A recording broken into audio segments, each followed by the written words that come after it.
The marble halls of Nero's palace shimmered in the torchlight, silent witnesses to the madness seeping into the young emperor's mind.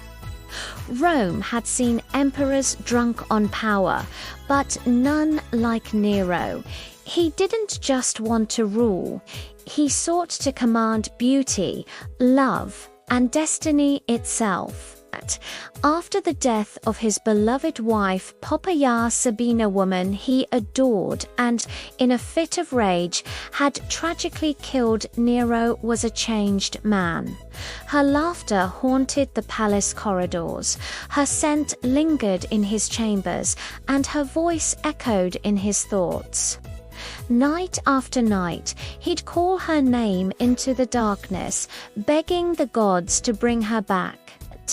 But Rome's gods seemed to have turned their faces away. One day, while wandering through the palace gardens, Nero saw him. A boy, slight and golden-haired, with eyes that caught the sunlight like jewels. The emperor froze. For a fleeting moment, he thought he saw Poppaea reborn. The boy's name was Sporus, a slave of delicate beauty, whose gentle features drew Nero in like a moth to a flame. What started as fascination quickly spiraled into obsession. Nero summoned Sporus to the palace again and again, finding in the boy's voice and movements the ghost of his lost empress. He showered Sporus with gift silks, jewels, and food fit for royalty. The boy was terrified, but utterly powerless. No one could refuse the Emperor of Rome. Soon, whispers spread through the imperial court. Nero had found a replacement for Poppaea, but his delusion was deepening. He convinced himself that he could truly bring Poppaea back, not just in spirit, but in flesh. And so he ordered the unimaginable. Sporus was to be castrated. The boy's cries echoed through the marble halls, but no one dared to intervene. The surgeons did as they were commanded. When it was over, Nero dressed Sporus in Poppaea's own silks and jewels. He gave him her perfumes, her hairstyles, even her title. To the court and to the world, Sporus was now the empress. The grotesque transformation was complete. The greatest empire on earth had become the stage for one man's delusion. Months later, Nero held a public wedding ceremony for himself and Sporus. Senators, generals, and nobles stood in stunned silence as the trembling boy was brought forth in full bridal attire. The people of Rome could barely believe their eyes. The emperor stood tall in golden robes, placing a ring on Sporus's finger and declaring him Poppaea, returned to life.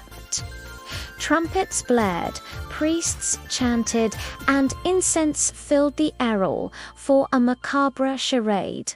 For Sporus, it was a living nightmare. Every gesture, every word he spoke had to mirror the dead empress. Nero demanded he adopt her tone, move as she moved, smile as she once smiled. When he failed, the emperor's temper would explode the same volatile fury that had ended Poppaea's life. To the outside world, the ceremony was proof of Nero's madness, but within the palace walls, it was far worse. It was a descent into hell for a boy who had been made into the shadow of a dead woman.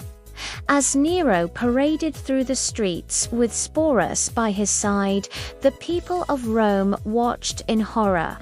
Soldiers averted their gaze, and senators muttered prayers under their breath. Behind closed doors, the whispers grew louder. Has the emperor gone mad? Is this what Rome has become? Even the once fiercely loyal Praetorian Guard began to question their devotion. The empire itself trembled under the weight of its rulers' insanity.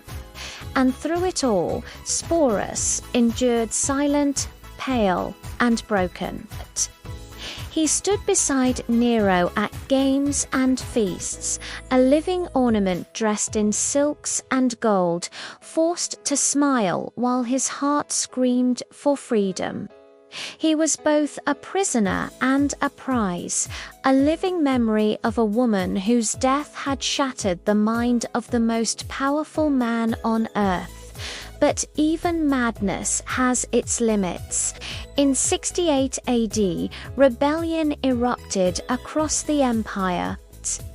The Senate, seizing its chance, declared Nero a public enemy. His own guards, the Praetorians, abandoned him. The emperor was forced to flee Rome with only a handful of loyal servants sans Sporus. As the sound of approaching legions grew louder, Nero's bravado crumbled. "What an artist dies in me," he cried, knowing that the empire he had loved and destroyed was now turning on him.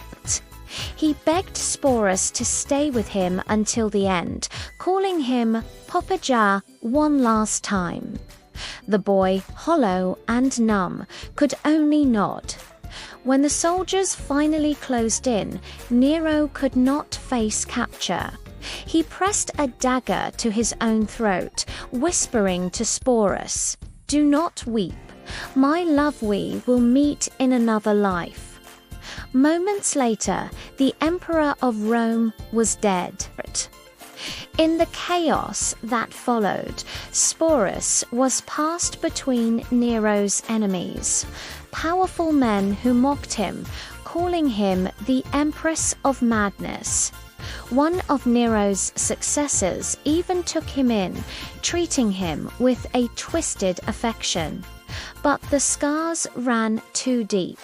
Sporus had lost everything: his body, his freedom, his identity. The palace that once glittered with gold now haunted his dreams with the echo of Nero's voice.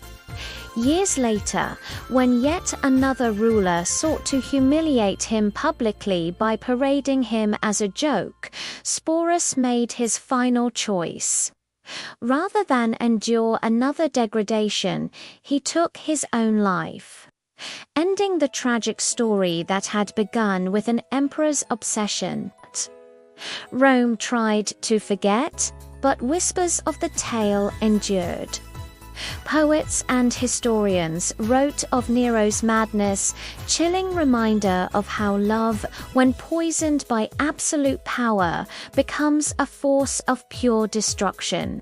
Sporus's name may have faded into history, but his story became a dark warning that even emperors with all their might can become prisoners of their own twisted desires. And somewhere, perhaps in the silent afterlife Nero once dreamed of, the two souls master and victim are forever bound by a love that was never meant to be. Thank you so much for joining me on this journey back to ancient Rome. If you found this story as fascinating as I did, don't forget to like this video and subscribe for more tales from the shadows of history.